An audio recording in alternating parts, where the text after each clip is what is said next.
Attention all ships, attention all ships, attention all ships. This is Sepah Navy, Iran's Islamic Revolutionary Guard Corps Navy. From now on, all navigating through the Strait of Hormuz is forbidden. No ship in every type is not allowed to pass from the Strait of Hormuz till next notice. This is Sepah Navy, out.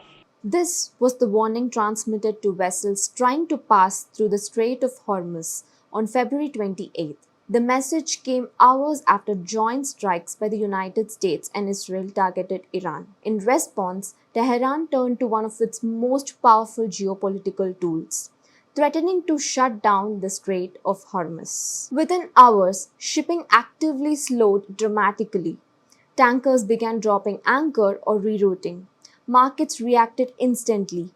Oil traders now fear a supply shock that could push crude prices past $100 a barrel. But why does this narrow stretch of water matter so much to the global economy? The Strait of Hormuz connects the Persian Gulf to the Gulf of Oman and the Arabian Sea. At its narrowest point, the strait is only about 33 kilometers wide. Shipping lanes are even narrower, just a few kilometers across in each direction. And yet, nearly one-fifth of the world's oil supply passes through this corridor every day. This is roughly 20 million barrels of oil moving through a passage barely visible on a world map. Countries like Saudi Arabia, the United Arab Emirates, Kuwait, Iraq, and Iran send most of the crude oil exports through this route. The majority of those shipments are headed to Asia, China, India, Japan, and South Korea, together account for nearly 3/4 of the oil that passes through the strait, which means any disruption here sends immediate shockwaves through global energy markets. Even before a formal blockade, the risks alone are enough to cause chaos. Ships face the threat of missile strikes, sea mines, signal jamming, detention by naval forces, and soaring insurance costs. Analysts estimate that activity in the strait has already dropped sharply, with more than 150 oil and LNG tankers either waiting or rerouting. And markets are already pricing in several scenarios. Limited retaliation could push oil prices up to $5 to $10. Direct damage to Iranian infrastructure could add another $10. But a serious disruption in Hormuz could push crude prices above $90, with a wider regional war sending prices past 100. Why Iran has a leverage on Strait of Hormuz? Iran itself holds enormous energy reserves. It has the world's fourth largest proven oil reserves, about 150 billion barrels. It also possesses the world's second largest natural gas reserves. Although Iranian exports account for only a small share of global supply, the country's geography gives its enormous strategic leverage. Because the Strait of Hormuz lies right along its southern coastline. This means Iran does not need to completely shut the strait to trigger panic. Even partial disruptions can send markets into turmoil. Historically, Iran has repeatedly threatened to close Hormuz, but it has never carried out a sustained blockade. One reason is simple. Closing the strait would also halt Iran's own oil exports, which is why analysts believe a full shutdown would likely be a last resort move, used only if the regime feels its survival is under threat. Why India is especially vulnerable? For India, the stakes are particularly high.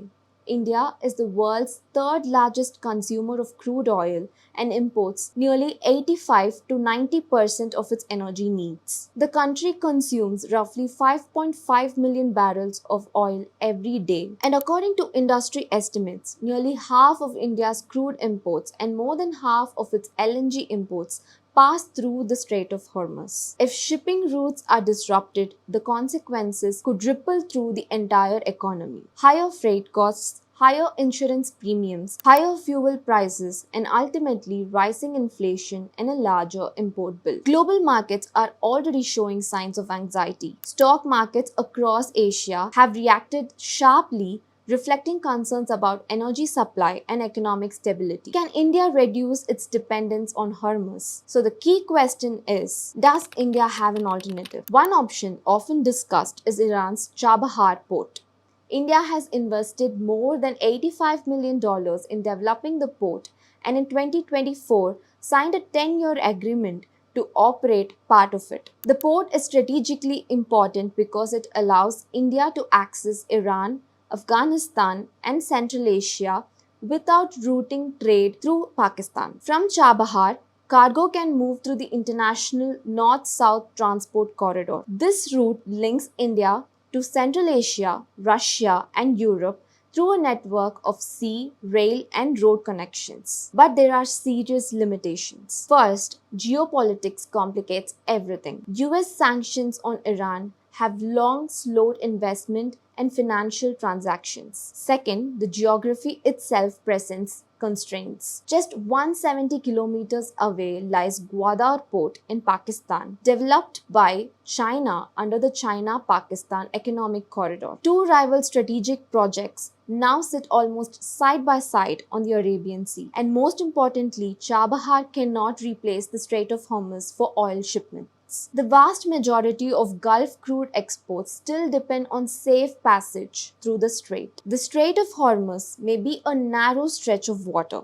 but it carries nearly a fifth of the world's oil supply and a huge share of Asia's energy lifeline. For countries like India, even a temporary disruption could have massive economic consequences. Alternative routes like Chabahar and the International North-South Transport Corridor offer strategic flexibility, but they're not the substitute for the global oil artery that runs through Hormuz, which means as tensions escalate in West Asia, the world's energy markets are watching one narrow choke point, and the next few days could determine the direction of global oil prices and economic stability in 2026. For more such videos, follow the Hindus YouTube channel.